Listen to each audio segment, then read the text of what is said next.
ജനവാസ മേഖലയിൽ ഇറങ്ങുന്ന അക്രമകാരികളായ വന്യമൃഗങ്ങളെ കൊല്ലാൻ നിയമ ഭേദഗതിക്കൊരുങ്ങി സംസ്ഥാന സർക്കാർ. നിയമസഭയിൽ അവതരിപ്പിക്കാനുള്ള കരട് ബില്ലിന് പ്രത്യേക മന്ത്രിസഭ യോഗം അംഗീകാരം നൽകിയതായി വനം വകുപ്പ് മന്ത്രി A.K. ശശീന്ദ്രൻ പറഞ്ഞു. സംസ്ഥാന സർക്കാർ കൊണ്ടുവരുന്ന നിയമ ഭേദഗതി ബില്ല് കേന്ദ്ര നിയമത്തെ മറികടക്കാനുള്ളതല്ലെന്നും മന്ത്രി വ്യക്തമാക്കി.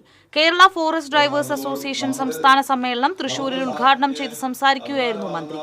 1972 നിയമത്തിലാണ് സംസ്ഥാനം ഭേദഗതി കൊണ്ടുവരുന്നത്.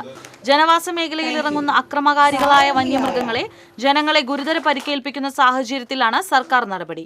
കേന്ദ്ര നിയമത്തിൽ ഭേദഗതി സംസ്ഥാനത്തിന് കൊണ്ടുവരണമെങ്കിൽ രാഷ്ട്രപതിയുടെ അനുമതി വേണം. അക്രമകാരികളായ മൃഗങ്ങളെ ക്ഷുദ്രജീവിയായി പ്രഖ്യാപിക്കാനുള്ള ബില്ലും കൊണ്ടുവരുമെന്നും മന്ത്രി പറഞ്ഞു.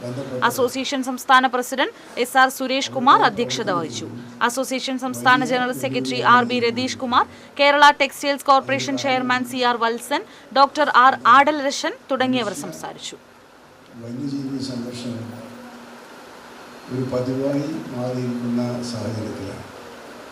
നേരത്തെ വന സംരക്ഷണമാണ്, വന്യമൃഗ സംരക്ഷണമാണ് വനവകുപ്പിൻ്റെ ഉത്തരവാദിത്തമെങ്കിൽ മനുഷ്യജീവൻ്റെ സംരക്ഷണവും കാലം ഏൽപ്പിച്ച കടമയായി നമ്മുടെ നേരിടുന്നുണ്ട്.